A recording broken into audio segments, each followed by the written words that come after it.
আবারও champion Fortune Barishal, লঞ্চে করে বিপিএল ট্রফি যাবে পদ্মার ওপারে। শিরোপার নেশায় এদিন ফাইনালে ড্যাশিং তামিম ইকবালের ব্যাটে উড়ন্ত শুরু। এরপর একে একে উইকেট হারালেও শক্তিশালী বরিশালকে খুব একটা চাপে পড়তে হয়নি। কাইল মেয়ার্স দিলেন উড়ন্ত ফিনিশিং, তাতে বরিশাল ভক্তদের উল্লাস গ্যালারি থেকে ছড়িয়ে পড়ল পুরো দেশে। ফাইনালে চিটাগংয়ের দেয়া ১৯৫ রানের বড় লক্ষ্যে চাপ নিয়ে মাঠে নামে বরিশাল।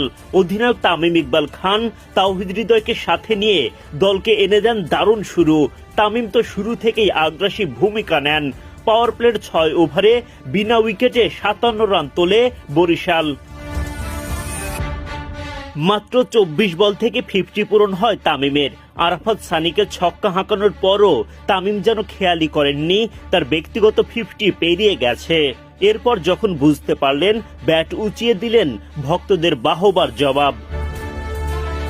দাপুটে ব্যাটিং করা তামিমকে থামান শরীফুল ইসলাম। শরীফুলকে ছক্কা হাঁকাতে গিয়ে খালেদের হাতে ধরা পড়েন খান সাহেব। উল্লাস শুরু চিটাগং শিবিরে। ২৯ বলে ৯টি ৪ ও ১টি ছক্কায় ৫৪ রান করে ফেরেন তামিম। একই ওভারে দাউদ মালানকেও ফেরান শরীফুল। বুদ্ধিদীপ্ত রিভিউয়ে মালানকে আউট করে পাগলাটে উদযাপন চিটাগং দলে। তাওহিদ হৃদয়কে ফাঁদে ফেলেন নাইম ইসলাম। আরাফাত সানির হাতে ক্যাচ দিয়ে ফেরা হৃদয় করেন ২৮ বলে ৩২ রান। ৩ উইকেট হারালেও বরিশালকে চাপে পড়তে দেননি মুশফিকুর রহিম ও কাইল মেয়ার্স। তাদের একের পর এক বাউন্ডারিতে চাপে পড়ে চিটাগং।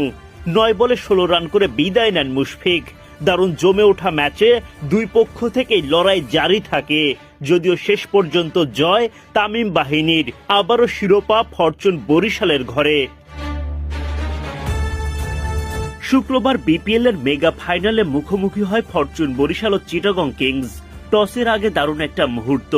বরিশাল অধিনায়ক তামিম ইকবাল ও চিটাগং অধিনায়ক মোহাম্মদ মিঠুন একে অপরের হাতে তুলে দেন পরিবেশ বন্ধু গাছ। ফাইনালে এদিন টস ভাগ্য তামিমের পক্ষে। দ্বিতীয় চিন্তা না করে বোলিংয়ের সিদ্ধান্ত খান সাহেবের। পারভেজ ইমন ও খাজা নাফে মিলে চিটাগংয়ের হয়ে শুরু করেন ইনিংস। এই জুটিতে দারুণ শুরু পায় দলটি। পারভেজ ইমন তো তানভীর ইসলামের ওভারে জোড়া ছক্কা হাঁকিয়ে মাতিয়ে তোলেন গ্যালারি। ইমন নাফের ব্যাটে ৫ ওভার পার হওয়ার আগেই দলীয় ৫০ পার করে ফেলে চিটাগং। তামিমের জন্য মাথা ব্যথার কারণ হয়ে ওঠে ইমন নাফের ওপেনিং জুটি।